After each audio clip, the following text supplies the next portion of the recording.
Was Daniel Radcliffe afraid of Tom Felton? Why did Jason Isaacs receive tons of hate letters from fans? I didn't know. And is it true that in real life, Helena Bonham Carter laughs exactly like Bellatrix? Let's take a look at who from the Slytherin actors had the most fun being badass. When Ralph Fiennes was asked how he approached this epic scene, he answered, "You just have to hate Harry Potter." Sounds fair enough. But while it may sound easy, not many Harry Potter fans know the extent of how much Ralph Fiennes embraced his character. Firstly, it started with the look. I wanted him to be really as scary as it could be. Luckily, Fiennes knew that he had succeeded in that way before he first appeared on screen. How exactly? Well, there was a moment on the set when he walked past the child of a script supervisor in character with the makeup on. Here's what happened. Anyway, I passed by this little child. I just looked at this boy. He just burst into tears. Well, that's an awesome achievement, isn't it? But the actor wasn't only about scary makeup and hating Harry Potter. The maestro Ralph Fiennes went so deep into his character that he improvised. Like, a lot. From the way he moved like a snake. Snake-like elements to his movement. Silky, smooth, silent. To the way he held his wand. It has a hook on it, so it can hook. I can hold my hand like that, and the end of it can hook around, I think, this. All of these were Fiennes' ideas. Remember Voldemort's monologue in the Deathly Hallows Part 2? Harry Potter is dead! According to Jason Isaacs, what Fiennes said in that scene was always a big surprise to everyone on set. We shot it for weeks, and you never quite knew who he was going to turn on, what he was going to say, even. Well, I must say I'd hoped for better. Another example of Fiennes' improvisation in this scene was that famous Malfoy hug.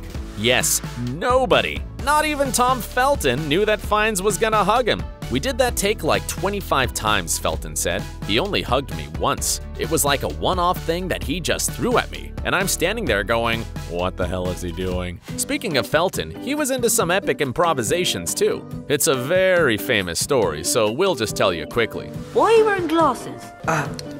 Reading. Reading?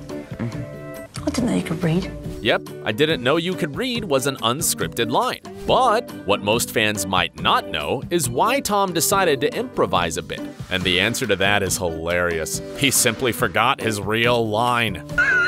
The funny thing about Tom is that he definitely has some things in common with his character. First of all, just like Malfoy, he's a huge liar. And that's exactly why he got the part. It was open auditions to the whole of the country, and I must have been one of the only, well, the only child out of 20,000 that had no idea what Harry Potter was. And so during the audition process, Tom and the rest of the kids were asked a question. What was their favorite scene from the book? Which is a super easy one to answer, of course, if you read the book. The guy next to me said something about Gringotts and goblins, so I was just like, yeah, those Gringotts sound awesome, yeah. Instead of it being a problem though, it kinda helped Tom get the part. The director saw straight through me, so I think that actually helped me get the part of Draco. Yeah. Another example of Tom being similar to Malfoy happened while filming a Quidditch scene with Daniel Radcliffe. While it looked like they were having the time of their lives, for a second there, the situation got really tense. You just walked into it, didn't it work? Whoops. You call me a wuss? No, I said whoops, rather. I didn't. No, I promise. I love the fear on Daniel's face here. Scared, Potter. It's simply priceless. Way to go, Tom. Now, do you know that Malfoy's father was also a Slytherin student? Like, what other house would he be sorted into, right? Admit it, despite how mean Lucius Malfoy was, there's something very magnetic about him. Any ideas what exactly? Obviously, I had the best hair.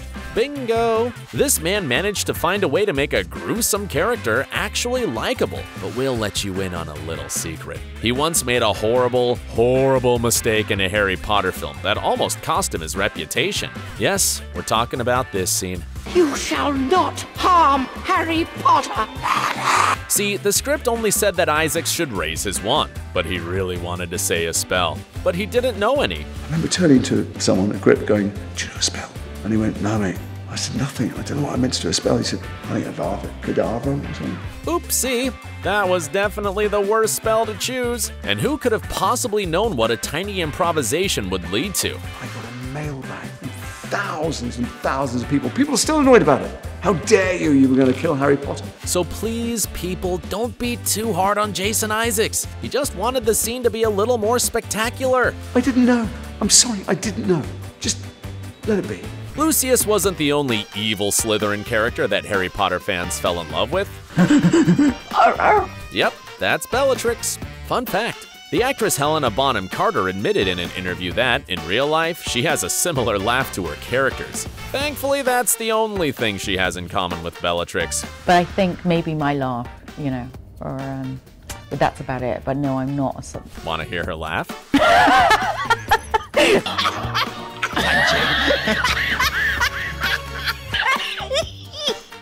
Well, that is both creepy and cool, isn't it? Despite how dark her character was, Helena Bonham Carter shared how much fun she had behind the scenes. Or not, stop it. It's like an acting exercise, isn't it? I'm definitely milking every moment that I have.